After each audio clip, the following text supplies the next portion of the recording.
Morning everyone, welcome to SCG के। स्वागत है आप सभी का। तो मैं अनवी सिंह स्वागत करता हूँ आप सभी का। तो आप लोगों ने पीछे जो है ना कमेंट किया था कि वीडियो आ नहीं रहे हैं, तो एक्चुअली कुछ एग्जाम और कुछ जो है ना हेल्थ का इशू हो गया था, इस वजह से टाइम टू टाइम नहीं हो पा रहा था। अब उम्मीद करता हूँ कि अब आपको सारे अपडेट और लेटेस्ट चीज़ें आपको मिलती रहेंगी। तो स्टार्ट करते हैं।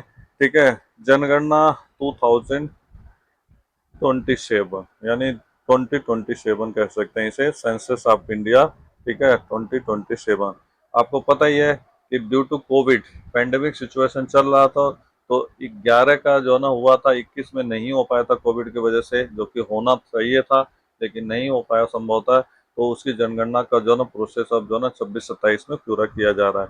क्या क्या इसका थीम है, क्यों इसको जो है ना बहुत ज़्यादा मोटिवेट या बीच में किया जा रहा है, बहुत सारी चीज़ें हैं। ठीक है, ये सारी चीज़ें आपको जो ना डाउट क्लियर होने वाले हैं, जो कि आगामी एग्जाम में जो ना आने वाले भी हैं। ठीक है, तो कमर सीधी करके सीधे बैठ जाइए, नोटबुक पेन लेकर के जो मेन मेन चीज़ें स्क्रीनशॉट लीजिए या तो उसे नोट डाउन करते रहिए। ठीक है, चलिए स्टार्ट करते हैं। वंस अगेन मैं एनबी सिंह, स्वागत है आप सभी का ईएससीजी के हम में। तो जनगणना 2027 में जो ना देखते हैं क्या क्या चीज़ें हैं। ठीक है, सबसे पहले अगर बात करें, ठीक है, तो जनगणना जो ना 27 यानी सेंसस ऑफ जो ना 27 की जो ना वो डिजिटल जनगणना है। ठीक है, सारी चीज़ें डिजिटल पहली बार ये हो रहा है। तो ये क्वेश्चन ये बनता है आपका कि पहली बार जनगणना डिजिटली कब हुआ था। तो ये 2026-27 का हुआ था, या स्पेशली ये 27 में ही कंप्लीट होगा। ठीक है, जनगणना 27 का कौन सी जनगणना है, तो ये 16वीं जनगणना है। इसके पहले 15वीं जनगणना हो चुकी है। ठीक है, जनगणना 27। स्वतंत्र भारत की कौन सी जनगणना है, तो ये 8वीं है। यानी आपको पता ही है कि पहली जनगणना हमारी, हम एक वीडियो में सारा डिटेल इसके बताए थे कि सबसे पहले जो ना आपका 18 जो ना क्या था, 1881, 1881 में पहली जनगणना हुई थी। वैसे तो 1872 में हुई थी, लेकिन फॉर्मली 1881 के बाद हर 10 साल बाद जनगणना भारत में होता है। और आज़ाद भारत में 1951 के बाद से, मतलब जब देश आज़ाद हुआ था, तो इस तरह से 8वीं जनगणना है। ठीक है, जनगणना 27 के ब्रांड एम्बेसडर कौन है, तो सुदर्शन जो ना पटनायक हैं। ठीक है, जनगणना 27 का शुभांकर यानी जो ना एक तरह से देखा जाए तो मॉस्फेट क्या है, तो ये प्रगति और विकास को दिया गया है। ठीक है, और क्या कहते हैं, 2000 मार्च 2026 में, ठीक है, किसने जनगणना 2027 के शुभंकर प्रगति यानी महिला और विकास पुलिस का जो ना अनावरण किया था, तो ये अमित शाह जो हमारे होम मिनिस्टर हैं, गृह मंत्री जी हैं, उन्होंने किया था।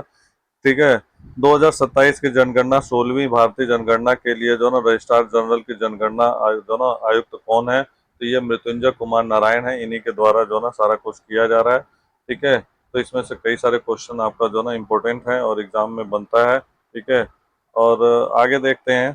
ठीक है, सारे टॉप टॉप के जो है ना चीज़ें लेके आया हूँ मैं। ठीक है, आगे करेंगे कितने चरणों में आयोजित की जाएगी 27 का, तो 2 चरणों में की जाएगी। ठीक है, 2000 जो ना 27 का पहला चरण किस दिन से हो, तो 1 अप्रैल 2026 से स्टार्ट हो जाएगा, यानी हो चुका है ऑलरेडी। ठीक है, क्योंकि मैंने वीडियो तो पहले बना दिया था लेकिन टाइम नहीं मिला था इसको करने का।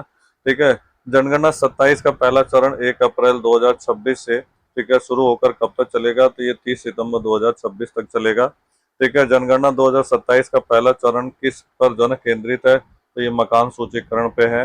जनगणना 2027 का दूसरा चरण कब होना प्रस्तावित है, तो ये फरवरी 2027 में होना है। ठीक है, जनगणना 2027 का दूसरा चरण किस पर केंद्रित है, तो जनसंख्या जो ना सूचीकरण पे है।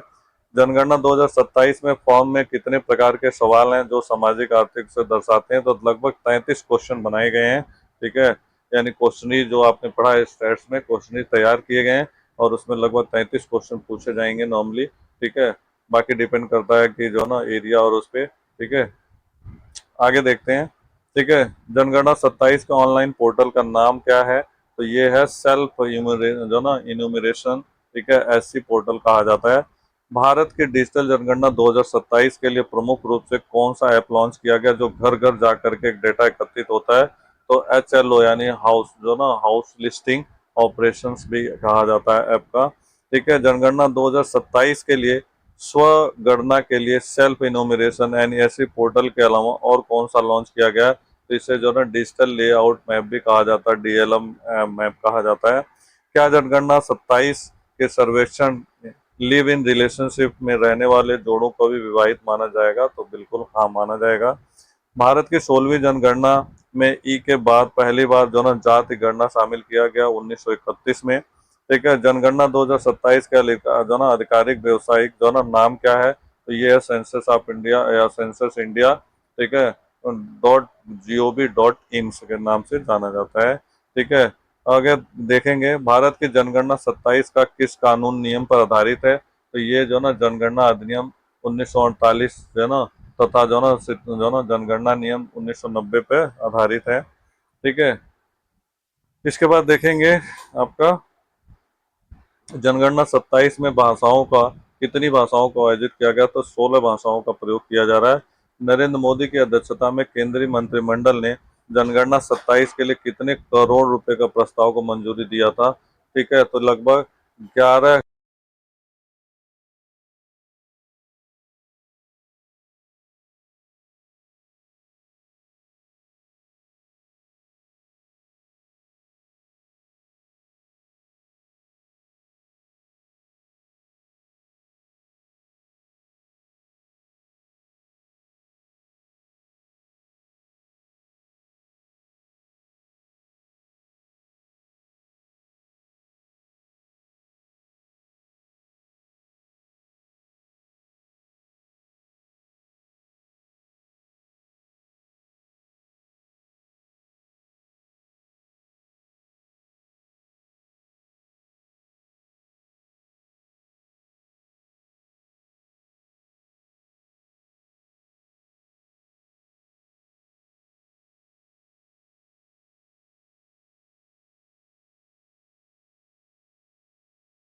जनगणना का विषय भारतीय संविधान के किस अनुच्छेद में उल्लिखित है? तो अनुच्छेद जो ना 246 में है।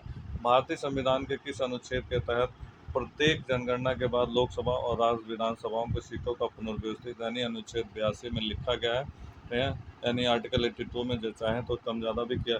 भारत में कितने वर्ष के अंतराल पर जनगणना? तो नॉर्मली 10 साल के बाद होता है, लेकिन कोविड की वजह से 21 में नहीं हो पाया था। 2011 की जनगणना के समय भारत के रजिस्ट्रार जनरल एवं जनगणना आयुक्त कौन थे? तो वो श्री चंद्रमौली थे। ठीक है, भारत में पहली बार कब और किसके शासनकाल में जनगणना कराई गई थी? तो 1872 में लॉर्ड मोयो के शासनकाल में हुआ था। भारत में पहली बार समकालीन जो ना जनगणना कब आयोजित हुई थी? तो 1881 में। उससे लगातार हर 10 साल बाद जनगणना हो रही है भारत में।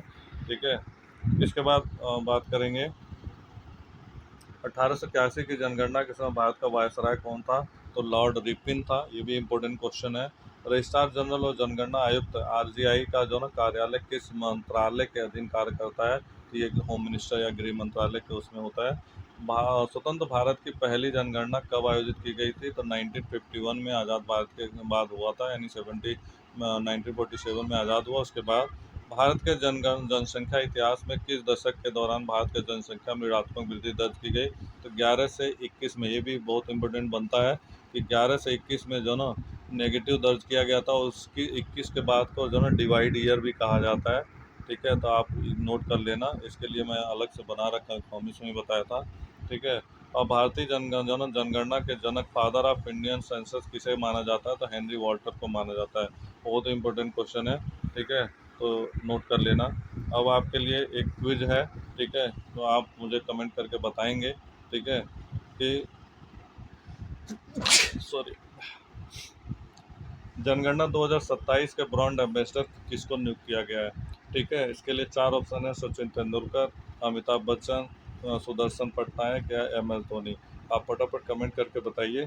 ठीक है, और वीडियो पूरा देखने के लिए थैंक यू सो मच। अगर आपको वीडियो नॉलेजेबल लगे तो आप जो है ना इसको ज़्यादा से ज़्यादा लोगों में शेयर जरूर कर दें, और अभी तक आपने चैनल को सब्सक्राइब नहीं किया तो सब्सक्राइब कर दें, बेल आइकन को प्रेस कर दें, ताकि सारे लेटेस्ट अपडेट आपको मिलते रहें। वीडियो देखने के लिए थैंक यू सो मच। जय हिंद, जय Bharat, have a nice day to you. लगे रहिए जब तक का अपना जो ना उद्देश्य पूरा ना हो, हमें कोई सरकारी नौकरी जब तक मिल ना जाए,